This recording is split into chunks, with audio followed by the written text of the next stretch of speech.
website akan poster ka siyama fastest way to learn English strong thiam chak dan ber English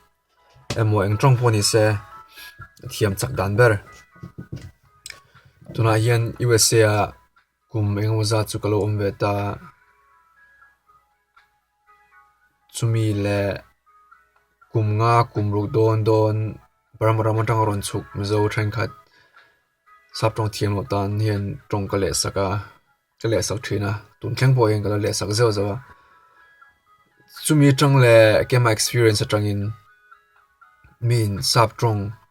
an thiam thelo chan ber chu mi ngai dan poi sak tuk ba ni ta ron chukin high school ka lut nga la high school a han kum thum don chu sap tong ka tong tha thelo aziele chiar chum zo ram tong bo han ni se thiam mai la atong chu tong ka chu ka ti thei tlo lo asan chu mi ngai dan poi sak tuk ba ni chu ka soi de kem tiang chuan soi tai la min nui zatang em a thlu ka digem alam dana digem tiang i ril ruwa hen ron lut thina kami di wang khanin hlau na hi oma mi ngai dan poi sak tuk chuan engma thiam thelo ka thiam tu roin ka thiam lo pha thiam wa tur kha kumang man za chu ka thiam lo pha ne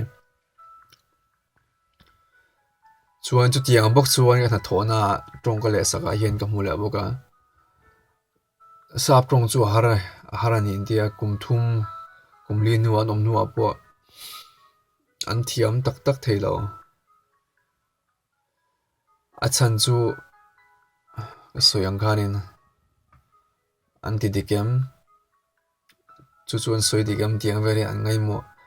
tugni ngria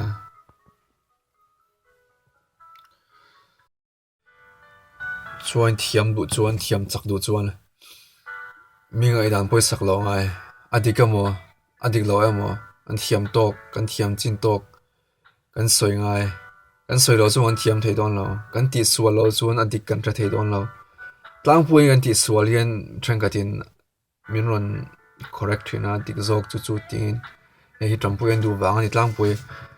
chumi ni wang chuanin za zum tur om lo hlau tur om lo mi ngai dan chu poi sak lo tur it doesn't matter mani zirna le mani thiamna kha poi mo zok